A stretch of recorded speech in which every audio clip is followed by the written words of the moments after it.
Hello everyone, thanks for tuning in to today's third and final video. We're going to have a look at the weather for the next week to 10 days, or today's third video, beginning of course with what's going on in the tropical Atlantic. It's all happening, as you can see there. We've got various X's, and of course Hurricane Dorian is still a very nasty feature as well. So I'll bring up to date all of the latest developments there. Then we'll come back home and have a look at the weather in the UK for the next week, 10 days and beyond. Earlier on today, we've had a very busy day today. Earlier on, we released the September month-end forecast, going for rather mixed and changeable September, but not a huge amount of confidence on it, I have to say. September is always a very tricky month to forecast. Well, that's the reason why, with all of that going on in the tropical Atlantic, it has effects downstream. So September is always a very, very difficult month. Also, the 30-day forecast has been released from the ECMWF as well. So have a look at those two videos when you're done with this one. Right, we're a bit late because of all the other updates we've been doing today. So let's see what's going on in the tropics. So where do we start here? Let's start with the orange X that we have just there, shall we? So let's see what the National Hurricane Centre said about this one. It's disturbance 2, and there's a 40% chance of cyclone formation in the next 48 hours. As of 8 AM today, a trough of low pressure located 700 miles south of Bermuda is producing disorganised showers and thunderstorms. Some development of the disturbance is possible during the next couple of days while the system moves northward, and a tropical depression could form by Thursday. Afterward, upper-level winds are forecast to become less favourable for tropical cyclone formation. Interest in Bermuda should monitor the progress of this system, and areas of heavy rain are likely. In the next 2 days, there's a 40% chance that this could become a tropical cyclone, as there is in the next 5 days. Then we shall go to the Gulf of Mexico, and we've got disturbance area 7. So let's see what's said about this one. Actually, it's potential tropical cyclone 7. So at the moment it's giving maximum sustained winds of 35 miles an hour with a minimum central pressure of 1004 millibars. It's moving westwards at 7 miles an hour. Let's click on that and see what's going on with potential tropical cyclone 7. So there it is, just there. It looks like this is going to become a tropical storm by tomorrow, just there. So it's likely to be named. And it will then move into Mexico by Thursday. So it looks like that's going to give a bit of a drenching to parts of Mexico by Thursday. We'll go to the red X over here in the eastern part of the tropical Atlantic. And next, what do I say about this one? It's disturbance 1, and it's got a 90% chance of cyclone formation in the next 48 hours. An area, or as of 8 AM today, an area of low pressure located a few hundred miles west of the Cabo Verde Islands continues to become better defined. The associated thunderstorm activity has been increasing, and a tropical depression is expected to form later today while the system moves generally northwestward across the eastern tropical Atlantic Ocean. There's a 90% chance this will become a tropical cyclone in the next 2 days, and there's 90% chance it will become a tropical cyclone in the next 5 days. It looks like that could be our next very significant development, although the one over towards Mexico could also be quite significant too, of course. And then finally, we've got Hurricane Dorian, of course, still there, more or less where she was. Yes, she's drifted a little bit further northwards, but this is an incredibly slow moving storm. It must be depositing so much rain over parts of Bermuda, I think it is. So of the Bahamas, isn't it? Over the Bahamas. Must be depositing so much rain over the Bahamas at the moment. So Hurricane Dorian at the moment is giving sustained winds of 120 miles an hour. Still an incredibly strong storm. It's got a minimum central pressure of 952 millibars, and it's still only moving at 1 mile an hour. This is such a unusual storm to be moving so very, very slowly. So what we need to do with that is go here, have a look at the discussion for Dorian. So there's so many points that we can't go through them all, but the key points are, so key message number 1, devastating winds and storm surge will continue to affect Grand Bahama Island for several more hours. Everyone there should remain in shelter. 2. Life-threatening storm surge and dangerous hurricane-force winds are expected along portions of the Florida East Coast and the coast of Georgia and South Carolina, regardless of the exact track of Dorian Center. Water levels could begin to rise well in advance of the arrival of strong winds. Residents in these areas should follow advice given by local emergency officials. Point number 3, the risk of life-threatening storm surge and hurricane force winds continues to increase along the coast of North Carolina. Residents in these areas should follow advice given by local emergency officials. And point number 4, flash flood threat will increase today, put your teeth in, Gav, will increase today and tonight along the Florida Peninsula, then spread up the southeast and mid-Atlantic coast during the middle and latter part of the week. So, currently it's giving 120 mile an hour winds. That's going to carry on for the next 12 hours. It will still be giving 120 mile an hour winds seemingly in 36 hours time.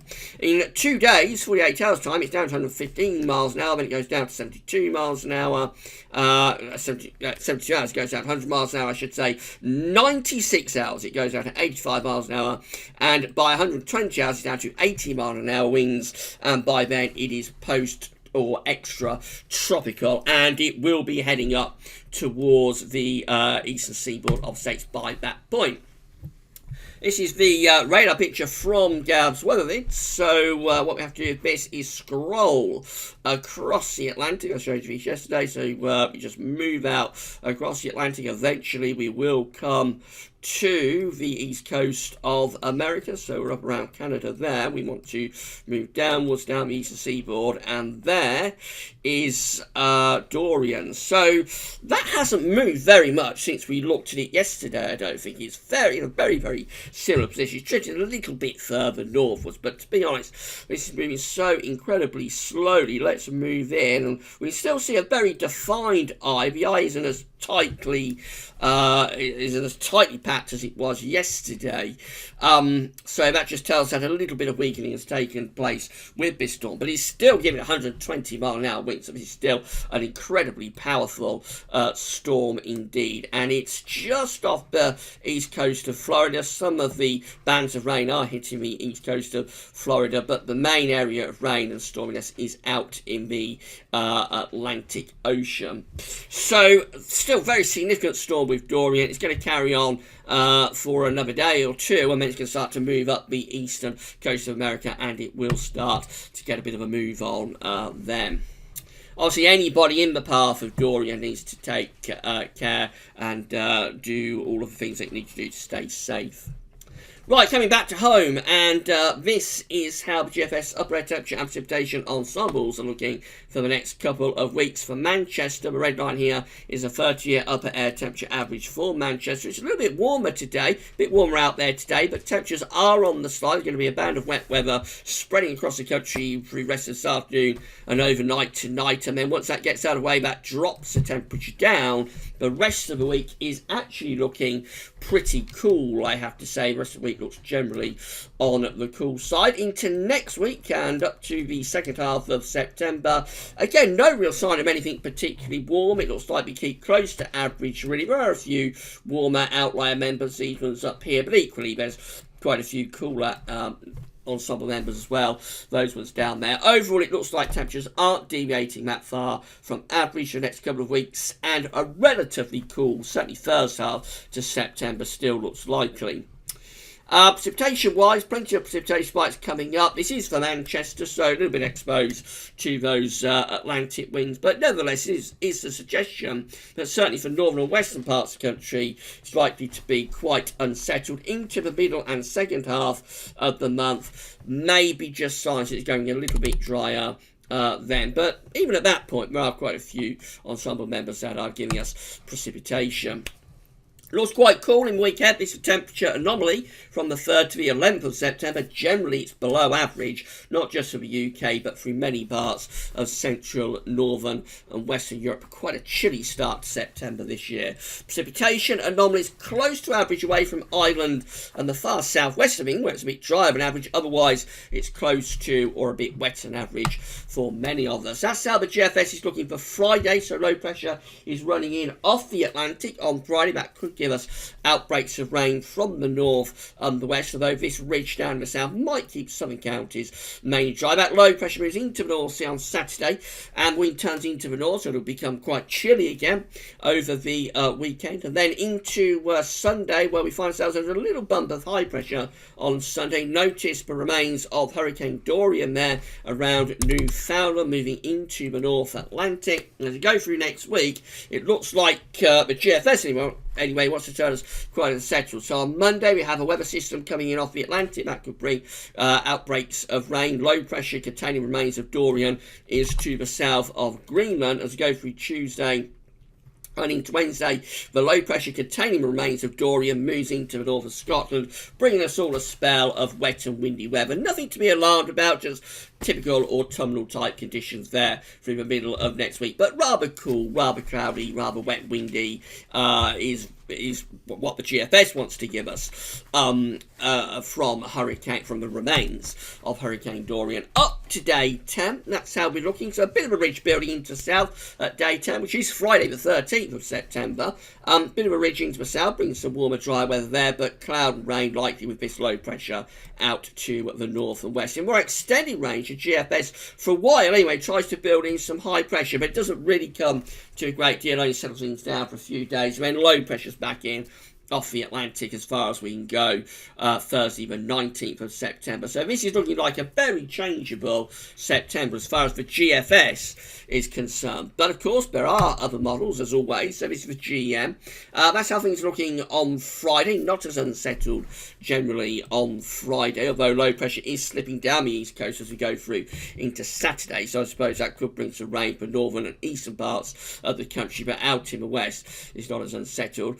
That is Sunday. So then the ridge of high pressure beginning to topple in off the Atlantic, but we're still in a rather showery north type flow. Low pressure containing remains of Dorian just there. Then we go through into next week. This is Monday, so looking quite unsettled on Monday. There's a weather system coming in off the Atlantic, bringing some cloud and some rain. That eventually finishes up to the east of us, and we pull in this very chilly north to northeasterly wind. And there will probably be quite a bit of rain across England and Wales as well there, so that's quite a wet start to next week with the GM. There's the remains of Dorian just there. That's another tropical type disturbance, I think, just there, by the way. And then we go into the middle of next week. So at this point, the GFS is giving us wet and windy weather from the remains of Dorian. The GM's actually a bit further north with that low pressure, more centred towards Iceland, so we have less impacts from it. And as we get to daytime, we're actually building up a bit of a ridge to the south. That's bringing some quite dry and fairly warm conditions to the south, but the north still looks a little bit on the unsettled side. GM generally doesn't look quite as unsettled for the middle and second half of next week as compared to the GFS, but it is pretty unsettled through the early part of next week. And then the ECMWF is looking like that. So again, as we go from Friday through to Saturday, you have this low pressure moving down the eastern side. That could bring cloud and outbreaks of rain, particularly to the northern and eastern areas of west, probably having the driest weather on offer. Over the weekend, we get this ridge building in into the UK, particularly by Sunday. Could be settling things down a little bit. There's the remains of Hurricane Dorian just there again. As we go into the early part of next week, well, a weather system from Monday to Tuesday could bring some outbreaks of rain with it. Remains of Dorian are to the south of Greenland by the time we get through to Tuesday, and then into Wednesday and on to Thursday. Less of an impact from Dorian, particularly compared to the GFS. So we have this ridge sitting just to our southwest. So that's turning things drier and probably quite warm across England and Wales through the early part of next week, through the middle, latter part of next week, I should say. Whereas further north, it's actually a little bit more unsettled. But we finish up with the ECM under high pressure at day 10, which is Friday the 13th of September. We're under a ridge of high pressure, so that looks mainly dry and warm for day 10, potentially very warm, but of course nights could be a little bit on the chilly side. Let's see how much support that has within the ECM ensembles. These are the options that have gone on the table today for day 10, which is the 13th of September. We have 18 members of the ECM ensembles, including the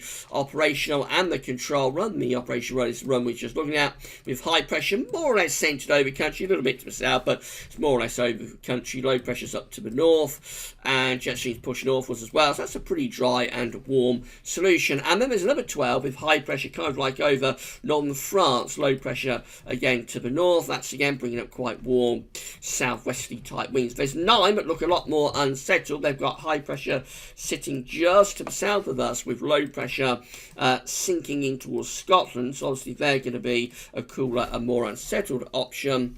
7 have low pressure to the north just there, and then high pressure is over into the south of the UK. They're sort of flat westerly. Southern areas mainly dry, and 5 with high pressure down to the southwest. So it looks as though by day 10, the ECM ensembles are tending to favour more anticyclonic influence, actually. We could be going back to that idea of higher pressure building in through the middle part of September. We'll have to wait and see. In 2 weeks' time, taking us to the 18th of September, we have 14 members of the ECM ensemble still with high pressure over and to the south of the country, low pressures up to the north. That's a relatively dry option.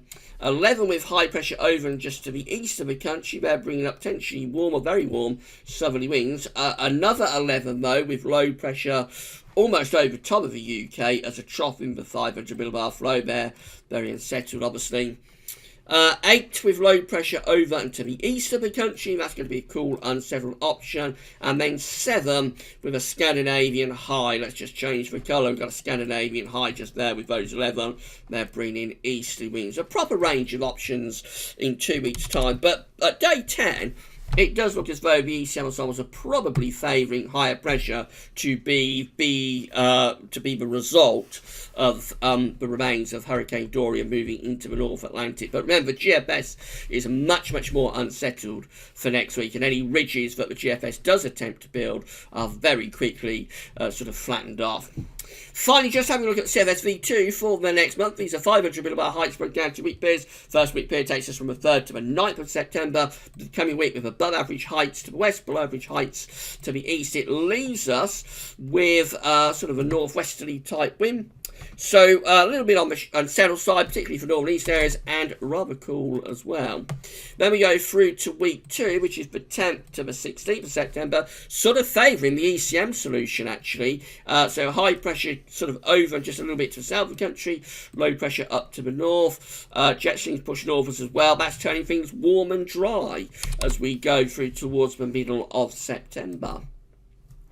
And it carries on into week 3. This is the 17th to 23rd of September. High pressure then, or above average heights just to our west, southwest. Again, lots of dry and potentially quite warm weather with that one.